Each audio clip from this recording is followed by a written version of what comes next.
ব্যাপার? গ্যারেজের ওই ভাইয়াটা না আজকে এখানে কি করছে? যাই তো, যে কথা বলে দেখি।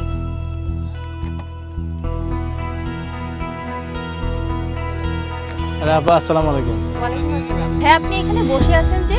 এই সময় তো আপনার গ্যারেজে থাকার কথা।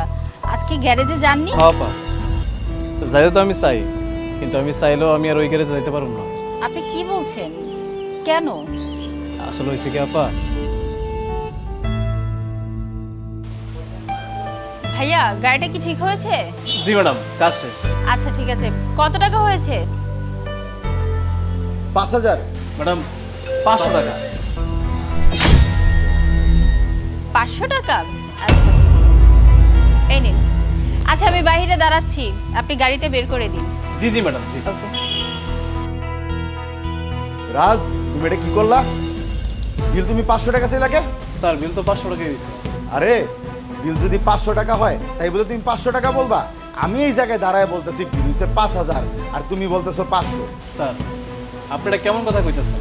ম্যাডাম যে কাজ করেছে বিল তো 500 টাকাই হয়েছে। এখন যদি 500 টাকার জায়গায় ম্যাডামের কাছ থেকে আমরা 5000 টাকা রাখতাম, এটা কি হালাল হতো স্যার?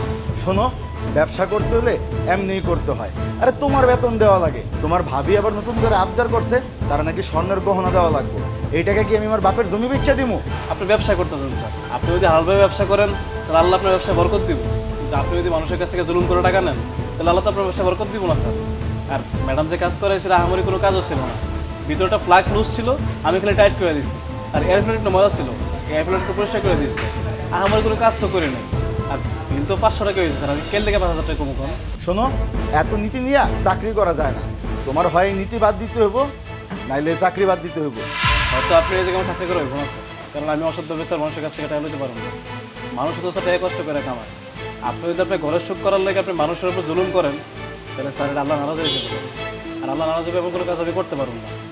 আমি হয়তো স্যার ওরকম আপনার মতো বড় লোক না, গরিব পরিবারের পোলা, কিন্তু স্যার আমার বাপ আমার শিক্ষা দিচ্ছে কারোর কাছ থেকে জুলুম করে কোনো কিছু না করতে।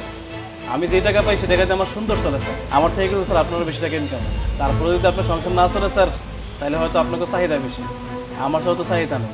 ঠিক আছে স্যার, যেহেতু আপনি চান নাই আমি চাকরি করি, আমি চলে যাবো। কিন্তু স্যার একটা কথা কই আছে, সৎভাবে ব্যবসা করেন, মানুষের উপর জুলুম করেন না। মানুষ যদি স্যার সব কিছু বুঝে একবার আপনার অভিশাপ দেওয়া দেয় আর আল্লাহ যদি অভিশাপ একবার কবুল করে নেয় তাহলে বুঝতেছেন স্যার হয়তো আপনি দোকানে থাকবো না। আমি চাই না স্যার আপনার কোনো ক্ষতি হোক, আমি চাই আপনি ব্যবসা করতেছেন, আপনার ব্যবসা আরও বেশি বড় হোক। কিন্তু স্যার চাই করেন, সৎ পথে করেন। আর আমি এখান থেকে যাওয়ার পরে কী করবো আমি জানি না, কিন্তু হ্যাঁ স্যার আমি যেই কাজই করি না কেন আমি সৎভাবেই করি। সৎভাবে চলার মধ্যে স্যার একটা শান্তি আছে, একটা তৃপ্তি আছে স্যার। আসসালামু আলাইকুম। আরে হ হ, তোমার মতন অনেক নীতিবান দেখছি, শেষ জমানায় না খায় মরে, আইছে নীতি মারাইতে। এই তোরা কাম করস নাকি? কাম কর। আসলে ভাই হয়েছে কি জানেন, আমাদের এই সমাজে না সৎ মানুষের কোনো মূল্য নেই, তাই আপনার সাথে ওরা এমন কাজটা করেছে। আচ্ছা শোনেন, আপনি কোন পর্যন্ত পড়াশোনা করেছেন? আমি আয়া পাস করছিলাম, আরও পড়াশোনা করার ইচ্ছা ছিল, কিন্তু কী করুন কন, আমার বাপটা মরে যাওয়ার পরে সংসারে তো ঠিকমতো খাওয়ানি জড়তো না। ওই সময় পড়াশোনা করার আর সুযোগ পাইনি, তার সুযোগ পেলে আমি পড়াশোনা করতাম। ও আচ্ছা, আপনি ইন্টার কমপ্লিট করেছেন? আচ্ছা ঠিক আছে, আপনার চিন্তা করতে হবে না। আপনি আমার সাথে আমার বাড়িতে চলুন, আমি আমার বাবার সাথে কথা বলে দেখি আমার বাবার কোম্পানিতে আপনার একটা জবের ব্যবস্থা করতে পারি কিনা। আপনার মতো একজন সৎ মানুষ এরকম রাস্তায় বেকার ঘোরাফেরা করবে, এটা কেমন দেখায় না?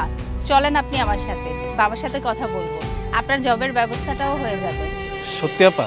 হ্যাঁ ভাইয়া সত্যি, আসুন। জি আপা, চলেন।